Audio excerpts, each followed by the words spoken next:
இந்திய அரசியலில் திராவிட முன்னேற்ற கழகம் என்கின்ற தலைப்பை எனக்கு தந்திருக்கிறார்கள். ஒரு நீண்ட நெடிய தலைப்பு. சம்பவங்களை கோர்த்து கொண்டே சொன்னால் 1 மணி நேரம் 2 மணி நேரம் போதாது. என்றாலும் கூட பேரறிஞர் அண்ணா அவர்கள் குறிப்பிட்டு சொன்னதை போல புட்டிங் செஞ்சுரிஸ் இன்டு கேப்சூல்ஸ், ஒரு நூற்றாண்டை ஒரு சின்ன சிட்டிகைக்குள் அடக்க முடியும் என்கின்ற அந்த அண்ணாவின் தத்துவத்தை ஏற்று ஒரு 10-20 மணித்துளிகளில் உங்கள் முன்னால் என்னுடைய கருத்துக்களை வைக்க விரும்புகிறேன். இந்திய அரசியலில் திராவிட முன்னேற்ற கழகம்.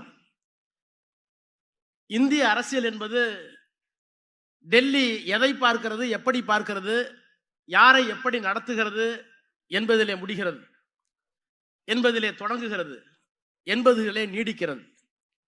ஒரு காலகட்டத்தில் டெல்லி கிழக்கை பார்த்த காலம் உண்டு. ஜின்னா அவர்கள் தனிநாடு கேட்ட 1930 முதல் 47 வரை வடக்கு கிழக்கை பார்த்தது. ஒரே தேசமாக இருக்க வேண்டும் என்று காந்தி விரும்பினார். ஒருவேளை இந்த நாடு துண்டப்படுமானால் அது என்னுடைய இறந்த உடலின் மீதுதான் நடக்கும் என்று சொன்னார். ஆனால் அவர் உயிரோடு இருக்கும் போதே நாடு துண்டாடப்பட்டது. அப்போது டெல்லி கிழக்கை பார்த்தது, கிழக்கு பிரிந்தது. அதற்கு பிறகு டெல்லி வடக்கு மேற்கை பார்த்தது.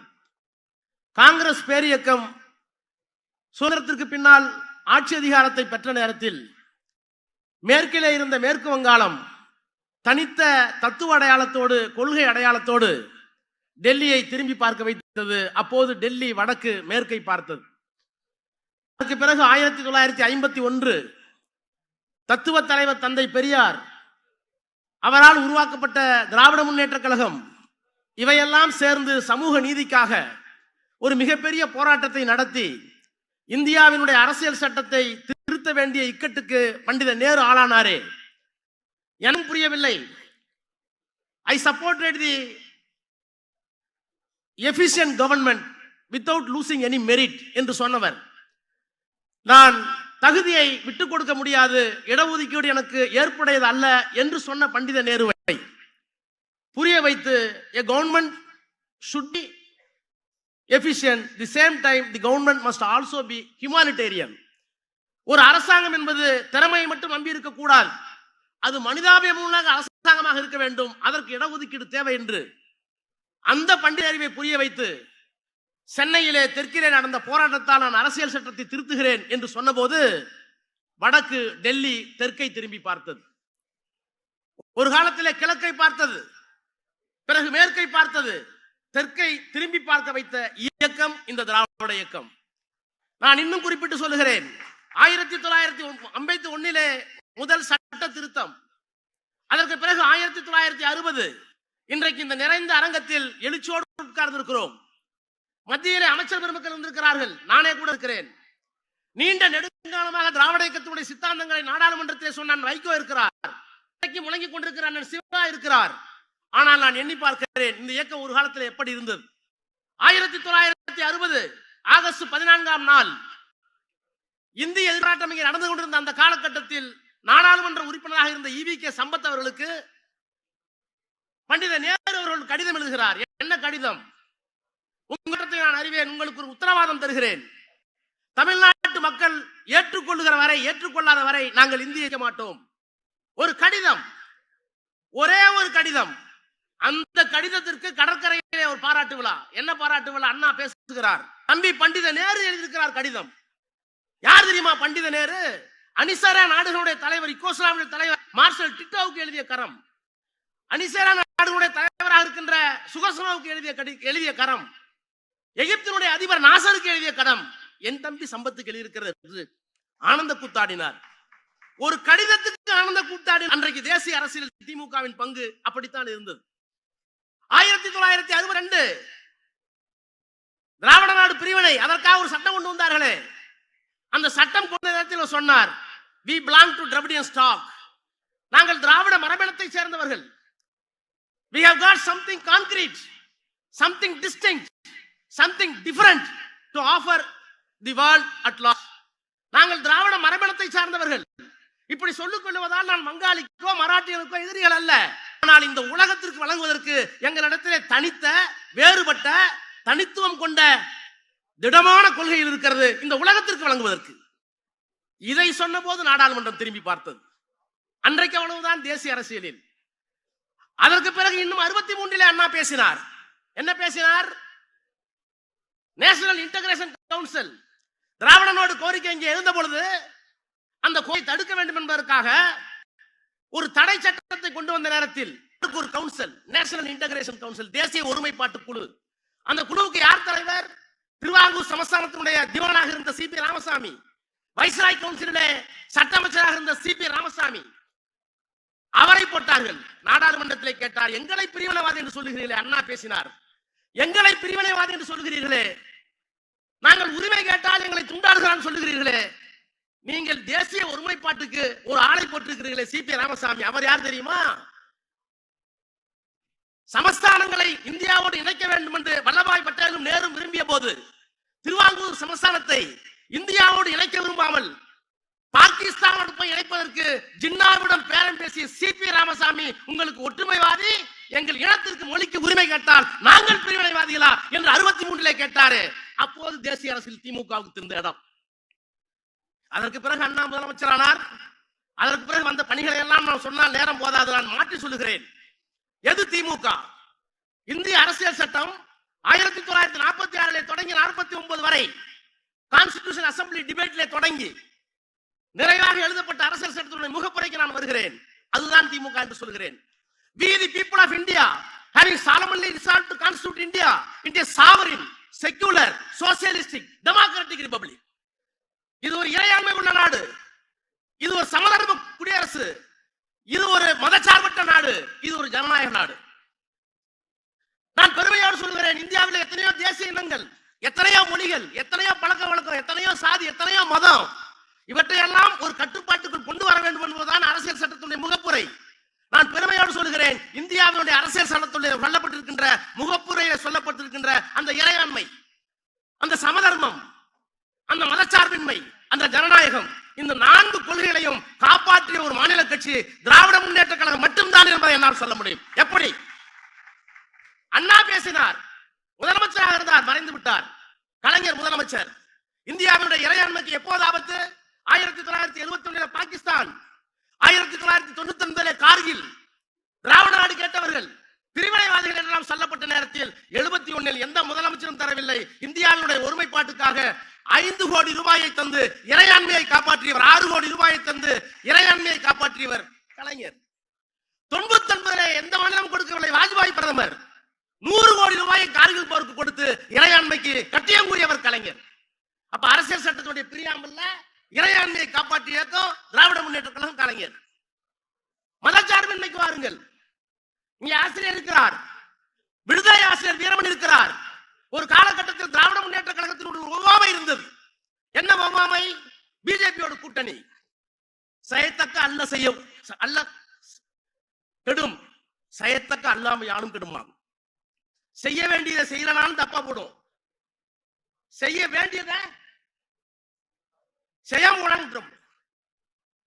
எங்கள் மீது குற்றச்சாட்டு வந்தது. என்ன குற்றச்சாட்டு? மதச்சார்பின்மைக்கு எதிராக விட்டார்கள் என்று. இல்லை, மதச்சார்பின்மையை காப்பாற்றிய இயக்கம் பிஜேபியோடு சேர்ந்து திராவிட முன்னேற்ற கழகம். எப்படி? திராவிட முன்னேற்ற கழகம் வாஜ்பாயோடு பிஜேபியோடு கூட்டணி வைத்த போது குறைந்தபட்ட செயல் திட்டம். 1, காஷ்மீருக்கு வழங்கப்பட்டிருக்கிற 370 அதிகாரத்தை எடுக்கக்கூடாது. 2, மசூதி இருந்த இடத்தில் ராமர் கோயில் கட்டக்கூடாது. 3, இஸ்லாமியர்களுக்கு இருக்கிற பொது சட்டம், அவர்களை வஞ்சிக்கின்ற பொது சட்டத்தை, காமன் சிவில் கோட் கொண்டு வரக்கூடாது. மதச்சார்பின்மை கொள்கையை வெளியிலே இருந்து காப்பாற்றுவது வேறு. ஆனால் வாஜ்பாயோடு கூட்டணி வைத்து அவர்கள் கையை கட்டி போட்டு இந்த 3ஐயும் செய்யாமல் காப்பாற்றிய இயக்கம் இந்திய அரசியலில் திமுகவும் தலைவர் கலைஞரும். அப்ப இறையாண்மை, மதச்சார்பின்மை, சோசியலிஸ்ட் வருகிறேன், சமதர்மம். மொரார்ஜி தேசாய் நிதித்துறை அமைச்சர், இந்திரா காந்தி பிரதமர், வங்கிகளை தேசியமயமாக்க வேண்டும்.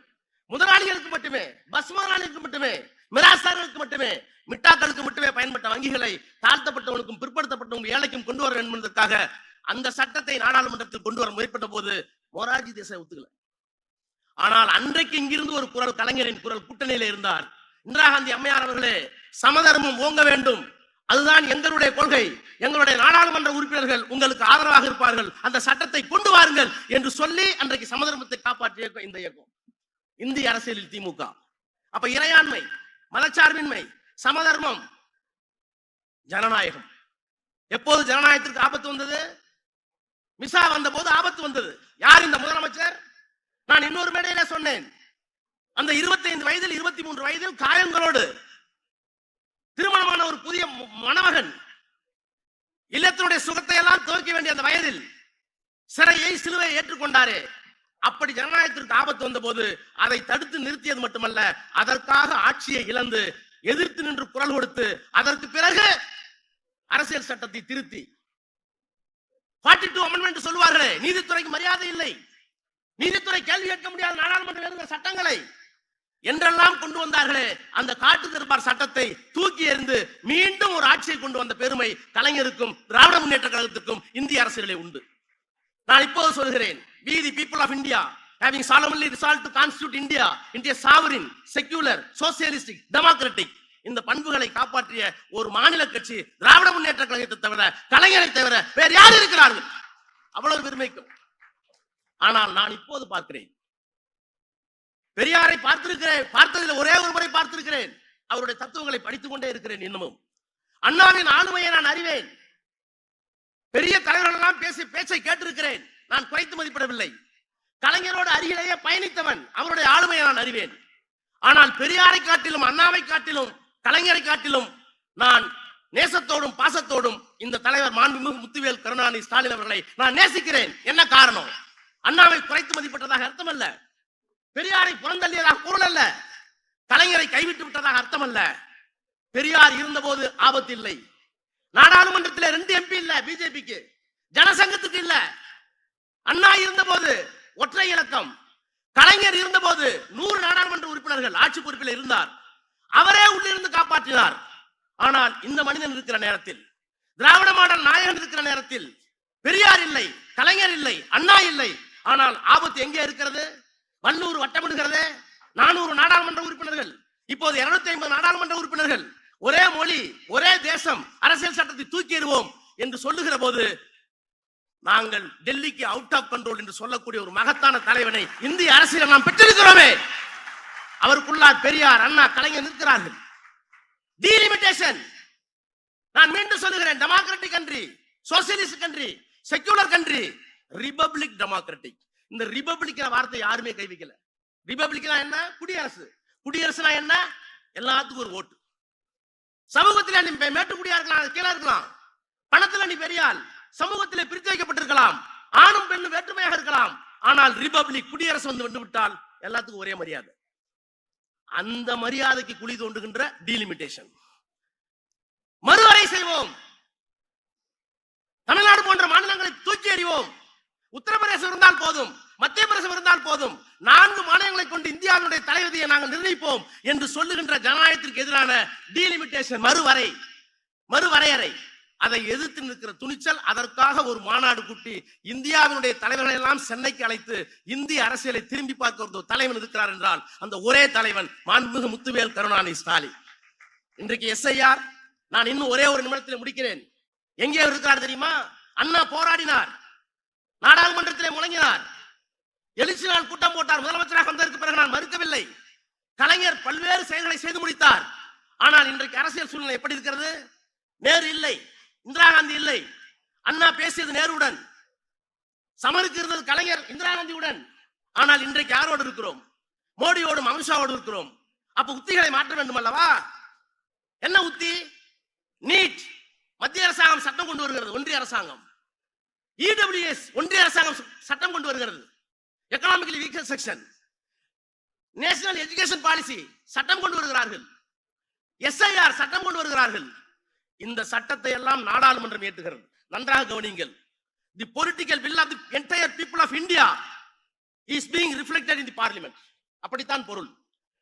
ஒரு நாடாளுமன்ற உறுப்பினர் ஓட்டு போட்டு விட்டால், உதகை நாடாளுமன்ற உறுப்பினர் நாடாளுமன்றத்தில் ஓட்டு போட்டு விட்டால் எனக்கு 14 லட்சம் பேர் இருக்கிறார்கள் பின்னாலே, நான் அவர்கள் ஓட்டு போட்டதாக பொருள். அப்ப entire sovereignty of the country is being reflected in the parliament. ஆனால் அந்த பார்லிமெண்ட்ல போட்ட ஒரு சட்டத்தை தவறு என்று சட்டமன்றத்தை கூட்டி எங்களுடைய இறையாண்மை வேறு, உன்னுடைய இறையாண்மை வேறு என்று சொல்லக்கூடிய ஒரு ஆண்மை மகத்தான தலைவனை நாம் தமிழ்நாட்டில் பெற்றிருக்கிறோம். அதுதான் இந்திய அரசியலில் அவருக்கு இருக்கிற இடம். இப்ப அவர் என்ன சொல்கிறார்கள்? ஏன் பிரிந்து போகிறீர்கள் என்று சொல்கிறார்கள், பிரிக்கப்பார்கள் என்று சொல்கிறார்கள். நாங்கள் பிரிக்கவில்லை.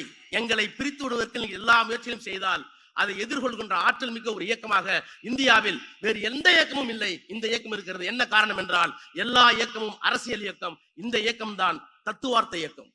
All parties are political parties. The DMK alone is the ideological parties. That is why we are fighting with Modi and Amit Shah. இந்த போராட்டம் தொடரும். இந்த போராட்டம் தொடரும் என்பதற்கு ஒரே ஒரு உதாரணம். நாளைக்கு இந்த இயக்கத்தை வழிநடத்த போகிற தம்பி உதயநிதி ஸ்டாலின் அவர்கள் சனாதனத்திற்கு முன்னால் மண்டியிட மாட்டேன் என்று சொன்னாரே. நான் எல்லோருக்கும் சொல்லுகிறேன், இந்தியா முழுக்க சொல்லுவேன், அவரை தோளிலே தூக்கி சுமக்கிற மகிழ்ச்சி எங்களுக்கு இருக்கிறது. என்ன காரணம்? அவர் இளைஞரா? அவர் மூத்தவரா? சிறைக்கு சென்றாரா? சிலுவை ஏந்தினாரா? தேவையில்லை. சனாதனத்துக்கு மண்டியிடாத ஒரே ஒரு தலைவன் எங்கள் இயக்கத்திற்கு போதும். அதுதான் இந்திய அரசியல் நாங்கள் பெறப்போகிற வெற்றி. நன்றி, வணக்கம்.